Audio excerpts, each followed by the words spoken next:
Hi, I'm Beverly Banwar Brown. I'm an intuitive life and relationship coach and also a love mentor and a professional intuitive. I do intuitive readings, and I've worked with a lot of people who've had dealings with, and I in my own life have certainly had dealings with people who we would define as crazy makers. So today, the topic I'm going to be focusing on is narcissistic relationships, Narc's favorite approach, one of many approaches, to throwing you off guard. Crazy making.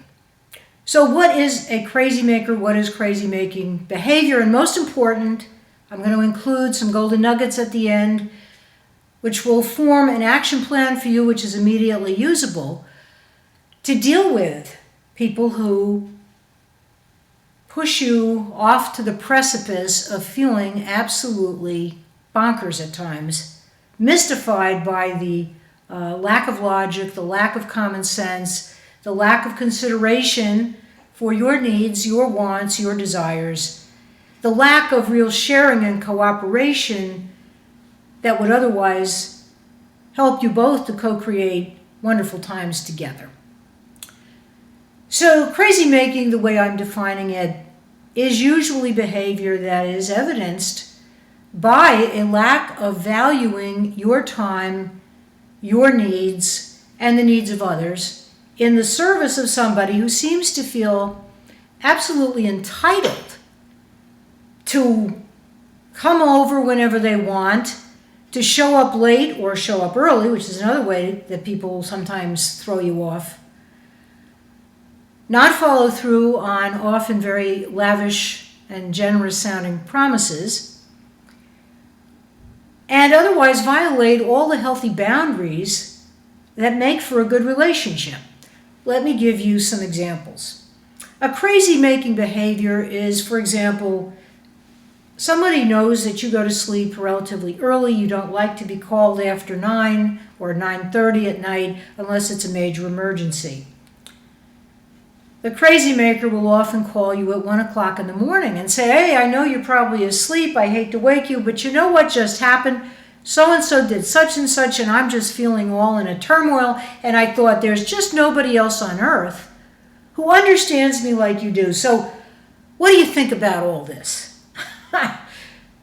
No thought to the fact that you may be an early riser, you need your sleep, you may have some special project you've been working on, and your sleep is important to you. Clearly, to the crazy maker, it's not his sleep or her sleep, as the case may be, so there's no acknowledgement. There's no follow-through of recognizing your needs or recognizing your boundaries.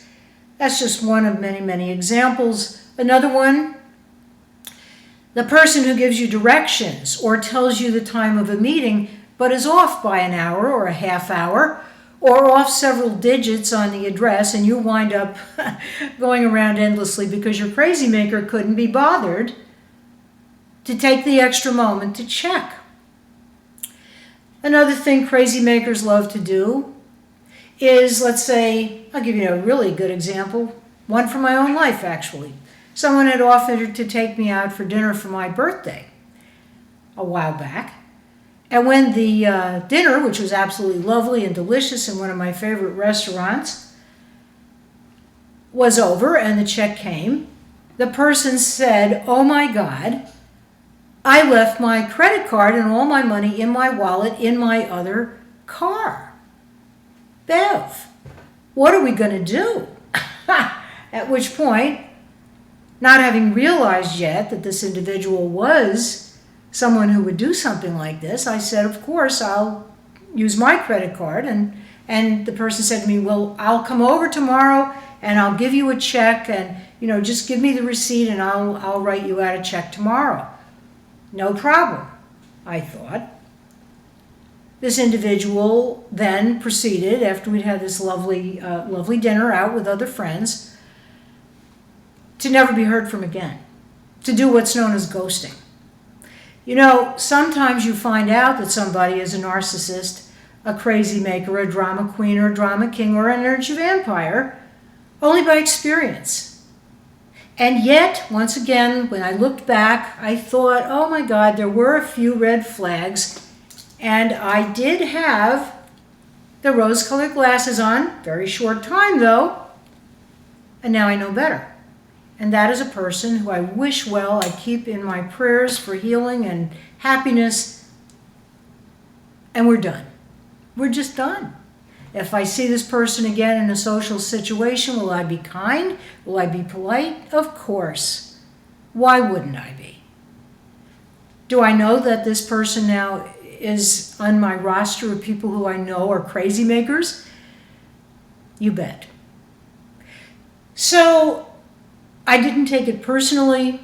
I knew from whence it was coming. I understood. I also heard from another person tangentially that this is the kind of thing he does. He disappears for months at a time, and then he just shows up like nothing's ever happened, and he's so charming and so smart and so charismatic that most people let him get away with it.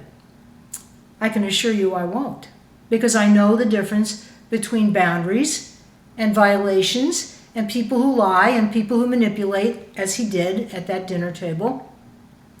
And I've forgiven myself for giving in to him in that sense because I trusted somebody who was unworthy of trust. You know, there's an old expression, fool me once, shame on you. Fool me twice, shame on me.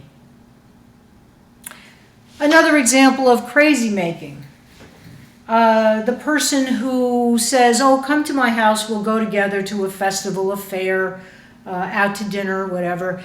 And you come on time, reasonably expecting and having made reservations at a particular place at a particular time, that the person is going to hold up his end of the bargain and be ready, only to find that he has spilled wine or something else on his slacks, and they have to be washed, and then he's a stickler, so they've got to be ironed because God forbid he should go out with the crease not just perfect.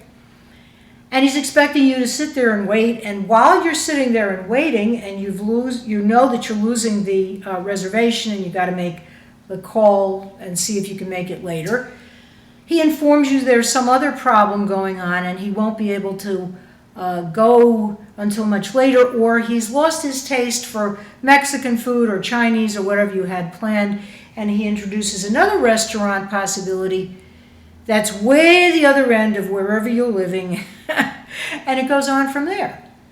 These changes, these unilateral decisions that usually you have no offer of a part in deciding, keeps you off guard, makes you a little uneasy. You just never know what's going to happen next. Crazy makers are the people who leave the dishes in the sink for days at a time, and then when you come over for a lunch you were invited to, don't have anything to serve you on, and you wind up with paper plates, or you wind up going out altogether because they've neglected to bother buying groceries, much less actually preparing a meal. I mean, it goes on and it goes on and it goes on. It's also the person who knows perfectly well that, let's say you're an artist or you're a writer and you've got some major timeline for a new exhibit or a short story contest or whatever it is, but it's really critically important to you, and they let you know by their actions it's not important to them unless it affects them. So your time is just worthless to them. And so even though they know you have a deadline, they'll do things like calling you early in the morning and telling you they got stranded somewhere, their car won't start, can you come and pick them up? Can you wait at the service station while their car is being repaired? Can you advance them some money because checks are in the mail but they haven't arrived yet? Do you see what I mean? It's the neighbor who comes over at 6 o'clock in the morning without having called first and knocks on the door and wants to borrow something that really you may have, but you may need yourself that day. Or maybe it's something very fragile and you don't particularly want to lend it out, but there they are in your face. how to deal with these people. How to deal in a way that is kind and firm and proactive on your part.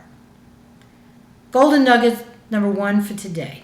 From my heart, as one who has dealt with many crazy makers in her life, to yours. With great sympathy and with the knowing that once you understand the behavior of a narcissistic individual, an energy vampire, and how they can charm you and beguile you and use you and wear you out and drain you emotionally, psychologically, spiritually, physically, as well as financially and materially, I know you'll make a different choice when you're ready. So, golden nugget number 1. Get clear on what your boundaries are. Get clear on the fact that even though you mean to be loving and helpful, and even though you want always to be of service to people, and if you're going to err, you want to err on the side of compassion and benevolence, there are people with whom it's dangerous to do that because they will spot that in you and they'll see it as a weakness which can be capitalized on. Golden nugget, next golden nugget. Make a very definite list of things with this particular person that you do feel comfortable offering or sharing or lending, or times that you can comfortably be together where you know you're not going to put yourself in harm's way. Next golden nugget. If the narc or the energy vampire starts testing you by having all these different little love test kinds of crises where they're implying that if you're really a good friend or a good lover or a good potential partner or a good partner, you're going to do what they want when they want it because that's what a good partner does. Let them know in a very definite and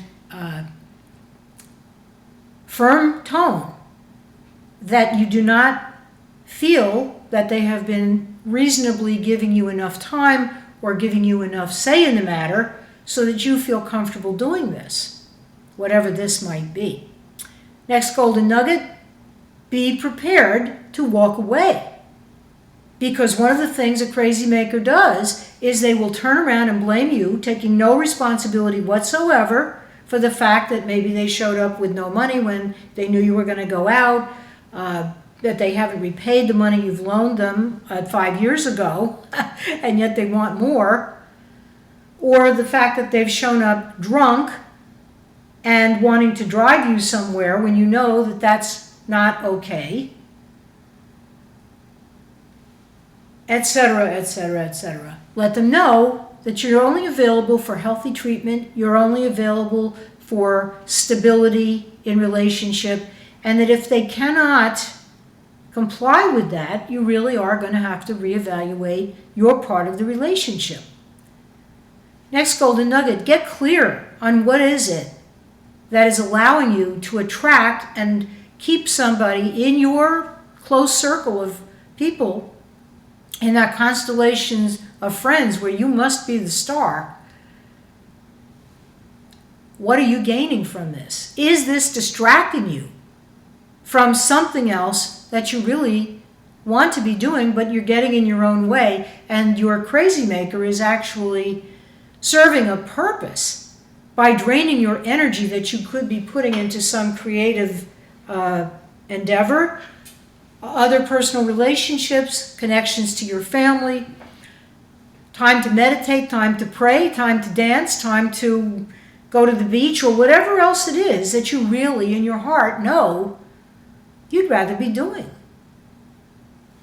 Next golden nugget, and last one for today. Examine who in your family of origin these people are reminding you of. I will almost guarantee you, if it's hard to walk away,